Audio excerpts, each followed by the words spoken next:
Hello, lovely humans. Deanna Deacon here in one of my favorite places in the world. As I'm sure you know if you've been following me for some time, I'm in Victoria, Vancouver Island in British Columbia.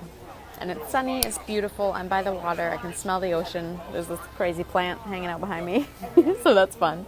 I'm just in a really beautiful, relaxed state right now, being in one of my favorite places on the whole planet. So, yay.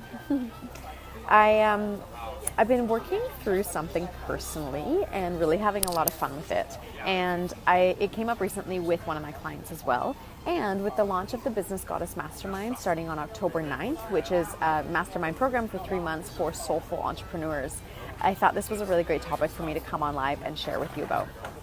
So this has actually come up in a lot of conversations lately, so I can tell that there's definitely some energy surrounding this, and I know that for some of you entrepreneurs who are watching this, you are going to gain a lot of insight from this, so yay. The concept is thinking like a CEO. Bring yourself into a space in your business, in your personal life and your professional life where you are the CEO. One of the things that often happens as an entrepreneur is we just find what we're good at. We start doing that a lot, and then we decide that we should make a business, and we create a business around what we love and what we're really good at, which in theory is wonderful. However, then there becomes this element of now you're doing this thing that you love all day, every day, because that's how you're going to earn money from it. You also are doing things like figuring out how are you going to do your books, how are you going to, do your accounting and your finances and figure all of those elements out. How are you going to expand and grow, because now you're getting exhausted because you're doing too much of the thing that you love and you're not able to keep up with the demand for it, or there's no demand for it, but you think what you're offering is really amazing. Why are people coming to you? How do you make this happen? There's all of this this questioning, this confusion, this worry about how you're actually going to make it happen as a business owner. The problem that a lot of us face is that we treat our business as though we are just an expert in one field, and that's what we do. But then we also keep all of the other pieces of the business a part of our life, like the finances, like the brainstorming about how you're going to create new changes in your business and looking into the market to see what's happening in the market, etc., reading books, listening to podcasts, all the things.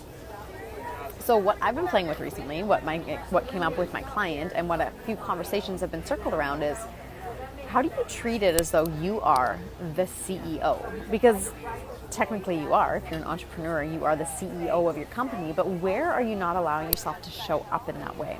So for a second, just take a nice deep breath and ask yourself, what does it mean to be the CEO? And for those of you who are watching who are not an entrepreneur and you don't have a business, consider this for yourself personally anyways. What does it mean to be a CEO? What type of energy does a CEO bring into a room? What type of decision-making qualities do they possess? How do they interact with other people when they're in a process of meeting new people or coming up with decision-making or choosing something for the future or creating something new? What difference does it make, or who are they? How do they show up in terms of a CEO?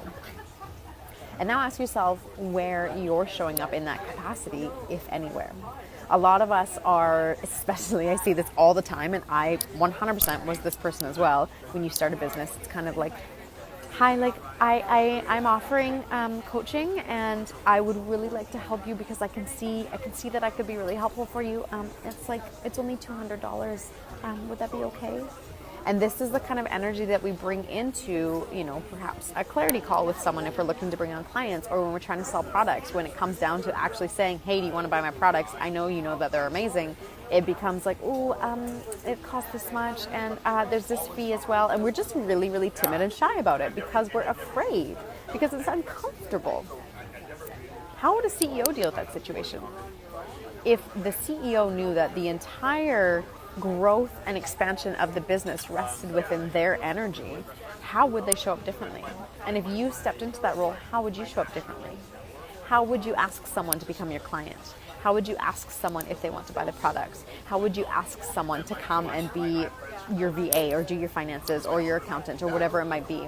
How would you request what you need and require? How would you put yourself forward to get what you want out of the situation? These are elements of what it takes to become a CEO. You have to be clear on what you want out of every situation. I worked with a coach earlier this year who was really incredible at this. She basically just called in everything that she wants in life And she was really adamant about it in her own mind, in her beliefs, in her sensations in her body, that this is how it's going to happen. And it did every time, because she was using the power of the law of attraction, manifestation, using her own visualization sensations to create this experience. But she was also looking at her life as though she was the conscious creator, the CEO of her life and her business.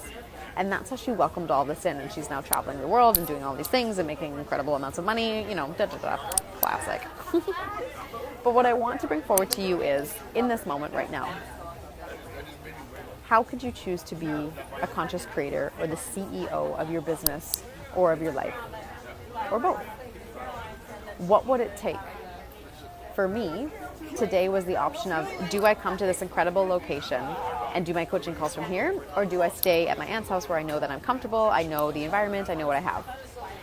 As a CEO, I trust in myself that I can handle any situation that occurs. I trusted in myself that I would find a spot that would have Wi-Fi, that I would get the food that I wanted, that I would have the quiet that I needed, that I would have all of these things in order for me to deliver an incredible experience. If I was not thinking like a CEO, I would keep myself timid, small, scared, and I would stick to what I know. Because I chose to come here, I have been able to do things like get the sunshine on my skin. I went to an incredible workout earlier this morning that I knew my body wanted and needed. I got the opportunity to feel even more like a nomad, mobile entrepreneur, because that is what I'm working more and more towards, which you will see in the coming year for sure. This is all just an opportunity for me to step into my own power within them. So again, where in your life, personal, professional, both, can you step into this energy and a sensation of being the CEO? I'd love for you to comment below and let me know where. What could you do? Where do you see that you're holding yourself back, or that you're timid, or you're uncomfortable, or you don't want to ask for what you want because maybe you think that what you want is too much, too big, or too something. As a CEO, you have to be able to dream. You have to be able to trust in yourself, and you have to be able to make the choices that are going to grow you, your business, and your life. And I encourage you and challenge you to try that today. Comment below and let me know. I can't wait to see you guys soon. Bye.